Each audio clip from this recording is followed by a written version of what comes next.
आप लोगों को बहुत प्यारी सी एक लाचारी गीत सुना रही हूँ और गीत को पूरा आप लोग ज़रूर सुनिएगा। बहुत ही सुंदर गीत है। किया गिया के लागल करम जरी गईल हो, करम जरी गईल हो। और करिया संग भइल मोर बिया छोटी नदी। और करिया संग भइल मोर बिया छोटी नदी। जब हम गईली हो अपने नैहरवा हो, अपने नैहरवा हो। और करिया जे पीछे वहीं से ठाड़ छोटी नदी। और करिया जे पीछे वहीं से ठाड़ छोटी नदी। अरे सजिया जारला बेलनवा खींच के मारो हो, बेलनवा खींच के मारो हो। अरे सेनुरा कैली हम लाज नैहर में। अरे सेनुरा कैनी हम लाज नैहर में। आगिया के लागल करम जरी गईल हो, करम जरी गईल हो। और करिया संग भइल मोर बिया छोटी नदी। अब हो गल तो करबे का करो। और करिया संग भइल मोर बिया छोटी नदी।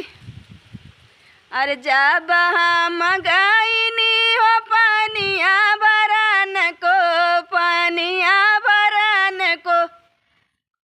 और करिया जे पीछे वैसे ठाड़ छोटी नदी। और करिया जे पीछे वैसे ठाड़ छोटी नदी। अरे ये सजिया जारला घड़ी लवा खींच के मारी हो, खड़ी लवा खींच के मारी हो। अरे सेनुरा कैनी हम लाज छोटी नदी। अरे सेनुरा कैनी हम लाज छोटी नदी। आगिया के लागल करम जरी गईल हो, करम जरी गईल हो। और करिया संग भइल मोर बिया छोटी नदी। और करिया संग भइल मोर बिया छोटी नदी। जब हम गईली हो से जिया सोवन को। और जब हम गईली हो से जिया सोवन को, से जिया सोवन को। और करिया जे पीछे वहीं से ठाड़ छोटी नदी। और करिया जे पीछे वहीं से ठाड़ छोटी नदी। अरे सजिया जारला से जरिया छोड़ के जाई हो, से जरिया छोड़ के जाई हो। और करिया जे पहले से तैयार छोटी नदी। और करिया जे पहले से तैयार छोटी नदी। अरे सोऊ सोऊ राजा मोर लाली हो पलंगिया, सोऊ सोऊ राजा मोर लाली हो पलंगिया। और तू हई से बाट मोर सिंगार छोटी नदी।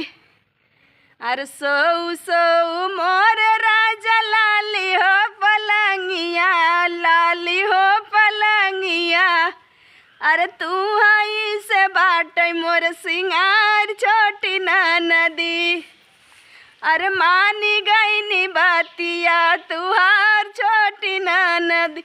अरे मानी गईनी बातिया तुहार मर सजनवा। आप लोग बताइएगा कि लाचारी गीत कैसी, बहुत ही मजाकिया लाचारी गीत है।